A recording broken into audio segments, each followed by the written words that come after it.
Hello guys, it is important session for everyone. ये जो आज हम बात करेंगे मौलिक अधिकार के बारे में। मौलिक अधिकार इतना इम्पोर्टेंट है कि कोई ऐसा एग्जाम ना होगा जो इससे क्वेश्चन ना आता हो। तो आइए हम मौलिक अधिकार के बारे में जानते हैं। मौलिक अधिकार के जो है मतलब आर्टिकल हैं उनको याद करते हैं ट्रिक के माध्यम से।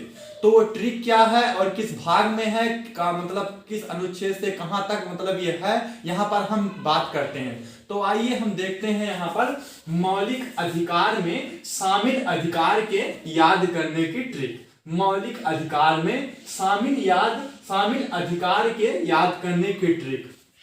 पहली बात ये ध्यान दीजिए कि मौलिक अधिकार जो है वो संविधान के भाग 3 में है और किस आर्टिकल में है, आर्टिकल 12 से 35 के अंतर्गत आता है। फिर यहाँ पर ट्रिक की बात करते हैं। ट्रिक क्या है? शाम हुआ श्वास सा धस गया।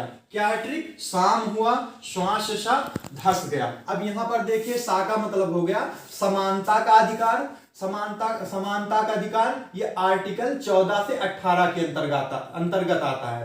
समानता का अधिकार अनुच्छेद 14 से 18 के अंतर्गत आता है। फिर यहाँ पर स्व का मतलब हो गया स्वतंत्रता का अधिकार। स्वतंत्रता का अधिकार आर्टिकल 19 से 22 के अंतर्गत आता है। फिर यहाँ पर हम बात करते हैं शोषण। यहाँ पर शा का मतलब हो गया शोषण के विरुद्ध अधिकार। शोषण के विरुद्ध के जो अधिकार हैं ये आर्टिकल 23 से 24 के अंतर्गत आते हैं। फिर यहाँ पर सा का मतलब हो गया संस्कृत शिक्षा संबंधी अधिकार। यहाँ पर सा का मतलब हो गया संस्कृत एवं शिक्षा संबंधी अधिकार। ये आर्टिकल 29 से 30 के अंतर्गत आता है। फिर यहाँ पर धा से लेते हैं। धा का जो यहाँ पर ट्रिक है, धा का मतलब है धार्मिक स्वतंत्रता का अधिकार।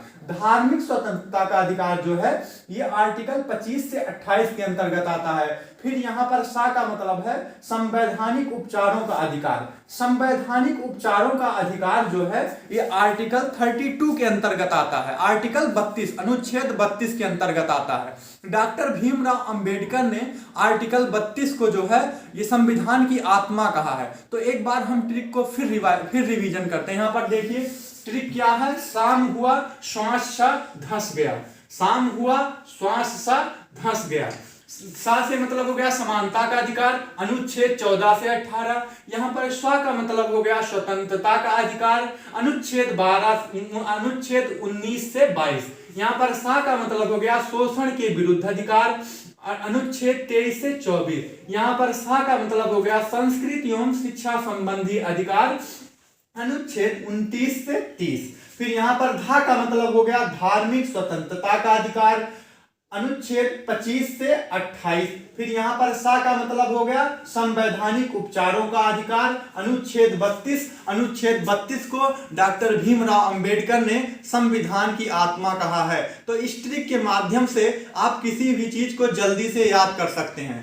Thanks for watching. Next video में मिलते हैं, तब तक के लिए धन्यवाद।